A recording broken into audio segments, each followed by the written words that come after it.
আচ্ছা, baking powder ছাড়া যদি কেক তৈরি করা যায় তাহলে কেমন হয় বলুন তো? আসসালামু আলাইকুম everyone, welcome back to my channel. হ্যাঁ, আজকে আমি বেকিং পাউডার ছাড়াই ঘরে স্পঞ্জ কেক তৈরি করে দেখাবো। যাদের ঘরে বেকিং পাউডার নেই তারা খুব সহজে আমার এই রেসিপিটি ফলো করে এত মজাদার একটি স্পঞ্জ কেক ঘরেই তৈরি করে নিতে পারবেন। ভিডিওতে এমন অসংখ্য অজানা টিপস দেওয়া রয়েছে যেগুলো ফলো করলে আপনারা ঘরে খুব সহজেই স্পঞ্জ কেকটা তৈরি করে নিতে পারবেন। আশা করছি রেসিপি আপনাদের কাছে ভালো লাগবে। চলে যাচ্ছে মূল রেসিপিতে।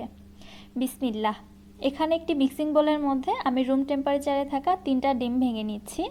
এবার ডিমের কুসুমটাকে আলাদা করে নিচ্ছি। ডিমের সাদা অংশের মধ্যে কুসুমের যেন কোনো অংশ না থাকে এদিকটা অবশ্যই খুব ভালোভাবে খেয়াল রাখতে হবে। কুসুমগুলোকে আলাদা করে নিয়ে আমি কুসুমগুলো খুব ভালোভাবে একসঙ্গে মিক্সড করে নিচ্ছি। ডিমের কুসুমের স্মুথ একটা মিক্সচার তৈরি হওয়া পর্যন্ত এভাবে নেড়ে নিব। দেখতে পাচ্ছেন কত বেশি স্মুথ একটা টেক্সচার চলে এসেছে। এবার আমি এক সাইডে রেখে দিচ্ছি। অন্যদিকে ডিমের সাদা অংশটাকে এবার একটি ইলেকট্রিক বিটারের সাহায্যে বিট করে নিয়েছি। ফার্স্টেই কয়েক সেকেন্ডের মতো একটু বিট করে নিব। যখন দেখব সাদা অংশের মধ্যে কিছু ফেনা ফেনা তৈরি হয়েছে, ওই পর্যায়ে আমি এর মধ্যে অ্যাড করে দিচ্ছি হাফ চা চামচ লেবুর রস। লেবুর রসটা দেওয়ার পরে আবারও কয়েক সেকেন্ডের মতো বিট করে নিয়েছি, আরও কিছুটা ফোমি টেক্সচার আসা পর্যন্ত। দেখতে পাচ্ছেন। এবারে আমি এর মধ্যে অ্যাড করে দিচ্ছি চিনি। এখানে 1/3 কাপ প্লাস 1 টেবিল স্পুন চিনি নিয়েছি। সম্পূর্ণ চিনিটাই ডিমের ফোমের মধ্যে একবারে দেয়া যাবে না, তাহলে ফোমটা কিন্তু খুব ভালোভাবে তৈরি করা সম্ভব হবে না। ফোমটা নষ্ট হয়ে যেতে পারে এবং চিনিগুলো একবারে দিয়ে ফেললে চিনিগুলো ভালোভাবে মেল্ট হবে না। এইভাবে 3 থেকে 4 ধাপে অল্প অল্প করে চিনি অ্যাড করে দিয়ে আমি ফোমটা তৈরি করে নিচ্ছি। দেখতে পাচ্ছেন আগের তুলনায় কিন্তু ফোমটা আরও কিছুটা ঘন হয়ে এসেছে। আর অবশ্যই খেয়াল রাখবেন বিটারের স্পিড বাড়িয়ে দিবেন না, লো স্পিডে এই মিশ্রণটা অর্থাৎ ফোমটা তৈরি করে নিতে হবে। ফোমটা তৈরি হয়ে গিয়েছে, দেখতে পাচ্ছেন একদম পারফেক্ট একটি কনসিস্টেন্সি চলে এসেছে। কনসিস্টেন্সিটা কেমন হবে আশা করছি আপনারা বুঝতে পারছেন। এবারে আমি আগে থেকে যে কুসুমটা ফেটিয়ে রেখেছিলাম সেটা সম্পূর্ণটা এর মধ্যে দিয়ে দিচ্ছি এবং আবারও বিটার দিয়ে বিট করে নিচ্ছি কয়েক সেকেন্ডের জন্য, কুসুমটা মিশ্রণের সঙ্গে ভালোভাবে মিক্সড হওয়া পর্যন্ত।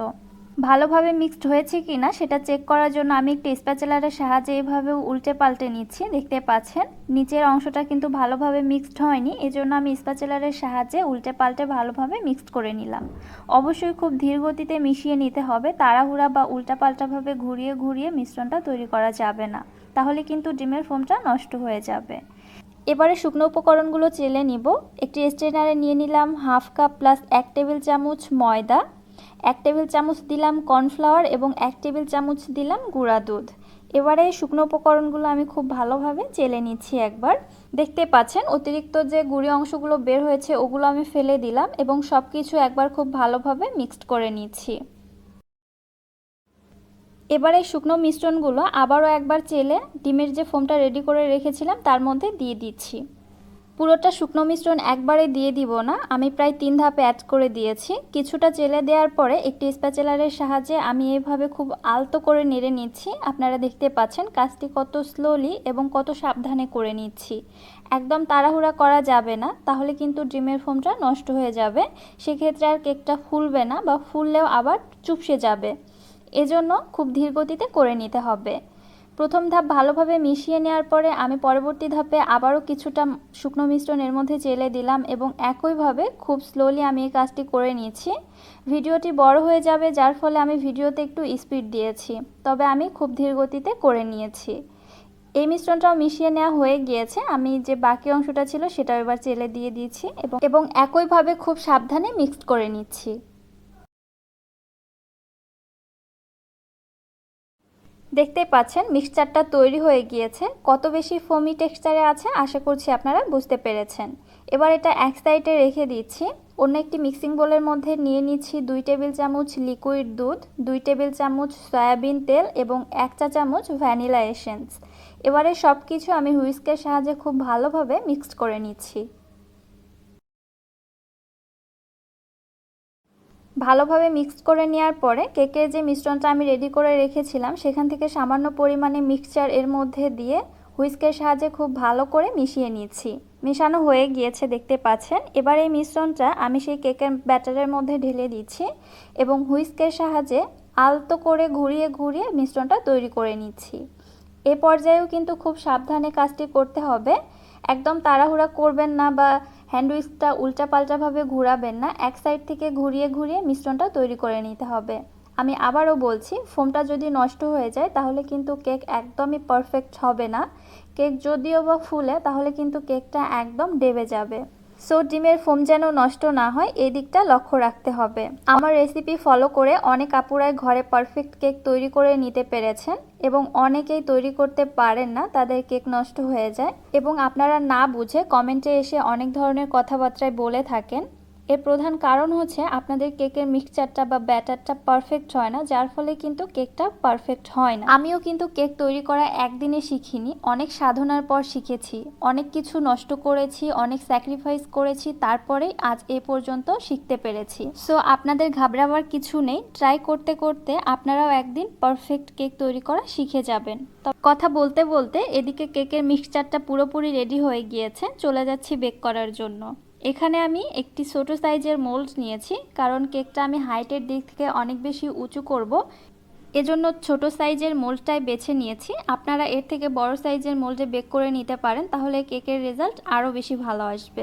মোল্ডের মধ্যে ভালোভাবে তেল ব্রাশ করে নিচে বাটার পেপার বসিয়ে দিয়েছি এবং সাইড থেকে একটি মোটা কাগজ এভাবে রাউন্ড করে দিয়েছি এবং অনেকটা উঁচু করে দিয়েছি, কারণ এই কেকটা ফুলে অনেক বেশি উঁচু হয়ে যাবে, মোল্ড ছাড়িয়ে যেন উপচে না পড়ে, এজন্য কাগজটা এভাবে দেয়া আর কি।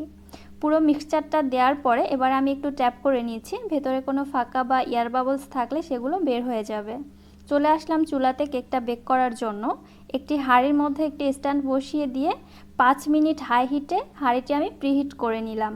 এরপরে আবার 5 মিনিট পর ঢাকনা উঠিয়ে কেকের মোল্ডটি বসিয়ে দিলাম এবং ঢাকনা দিয়ে ঢেকে ঢাকনার যে ছিদ্রটা ছিল সেটাও বন্ধ করে দিয়েছিলাম। এবারে ফিরে আসলাম আনুমানিক 35 মিনিট পর। এরই মধ্যে কেকটা খুব ভালোভাবে বেক করা হয়ে গিয়েছে। কেক বেক করার সময় চুলার হিট ছিল একদম লোতে। আমি একটি কাঠির সাহায্যে কেকটি চেক করে নিচ্ছি, ভেতর থেকে কাঠিটা একদম ক্লিন আসছে, অর্থাৎ কেকটা বেক করা হয়ে গিয়েছে। এবার পুরোপুরি কেকটা ঠান্ডা হওয়ার পরে আমি মোল্ড আউট করে নিচ্ছি। মোল্ড আউট করার পরে সাইড থেকে এবং নিচে যে পেপারগুলো দিয়েছিলাম সেগুলো আমি উঠিয়ে নিলাম। আর দেখুন কেকটা কত বেশি স্পঞ্জ হয়েছে। হাতের সাহায্যে ডেবে দেওয়ার পরে কেকটা কিন্তু ঠিক আগের পজিশনে আবার ফিরে আসছে। এবারে আমি কেকটি স্লাইস করে আপনাদের দেখাচ্ছি ভেতর থেকে কেমন হয়েছে। আশা করছি আপনারা দেখে বুঝতে পারছেন কত বেশি পারফেক্ট হয়েছে এই কেকটা। বেকিং পাউডার ছাড়াও যে এত সহজে এত মজাদার একটি স্পঞ্জ কেক তৈরি করা যায় সেটা আসলে অনেকেরই অজানা। আশা করছি আমার আজকের রেসিপিটি আপনাদের কাছে ভালো লেগেছে। রেসিপি ভালো লাগলে চ্যানেলটি সাবস্ক্রাইব করে পাশে থাকা বেল আইকনটিতে ক্লিক করে রাখবেন পরবর্তী ভিডিও নোটিফিকেশন সবার আগে পাওয়ার জন্য। আজকে তাহলে এখানেই বিদায় নিচ্ছি। আল্লাহ হাফেজ।